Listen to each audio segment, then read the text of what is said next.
ಈ ಬಜೆಟ್ನಲ್ಲಿ ಅಲ್ಪಸಂಖ್ಯಾತರಿಗೆ ಯಾವೆಲ್ಲ ಕೊಡುಗೆಗಳನ್ನು ನೀಡ್ತಾರೆ ಸಿಎಂ ಅನ್ನೋದು ಬಹಳ ಕುತೂಹಲ ಇತ್ತು.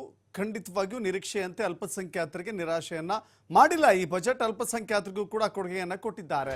ಕೊಡುಗೆ ಕೊಟ್ಟ ಬಳಿಕ ಜಮೀರ್ ಅಹ್ಮದ್ ಏನು ಹೇಳಿದ್ದಾರೆ? ಫಸ್ಟ್ ರಿಯಾಕ್ಷನ್ ಮಾಡಿದ್ದಾರೆ.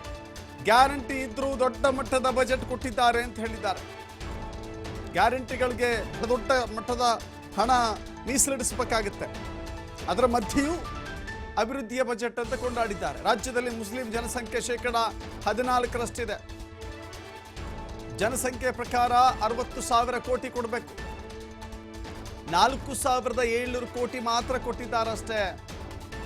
ಅಲ್ಪಸಂಖ್ಯಾತರ ಶಿಕ್ಷಣಕ್ಕೆ ಒತ್ತು ಕೊಟ್ಟಿದ್ದಾರೆ ಅಂತ ಜಮೀರ್ ಹೇಳಿದ್ದಾರೆ. ಯಾಕಂತ ಹೇಳಿದ್ರೆ ಅಲ್ಪಸಂಖ್ಯಾತರಿಗೆ ಬಹಳ ದೊಡ್ಡ ಗಿಫ್ಟ್ ಅಂತ ವಿಶ್ಲೇಷಣೆ ಮಾಡುವ ಈ ಸಂದರ್ಭದಲ್ಲಿ ಕೊಟ್ಟಿದ್ದು 4,700 ಕೋಟಿ ಅಷ್ಟೇ. ಕೊಡಬೇಕಾಗಿದ್ದು ಎಷ್ಟಿತ್ತು ಅಂತ ಹೇಳಿ ಅದನ್ನ ಈ ಅರ್ಥದಲ್ಲಿ ಮನವರಿಕೆ ಮಾಡಿಕೊಡುವ ಪ್ರಯತ್ನ ಜಮೀರ್ ಅಹಮದ್ ಅವರದ್ದು.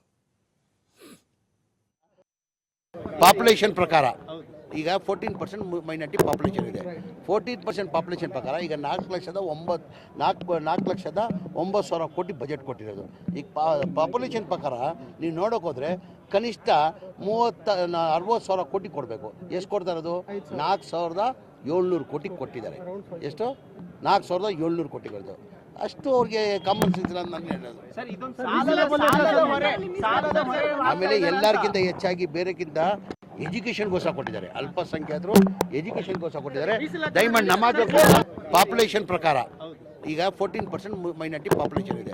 14% ಪಾಪ್ಯುಲೇಷನ್ ಪ್ರಕಾರ ಈಗ 4,09,000 ಕೋಟಿ ಬಜೆಟ್ ಕೊಟ್ಟಿರೋದು. ಈಗ ಪಾಪ್ಯುಲೇಷನ್ ಪ್ರಕಾರ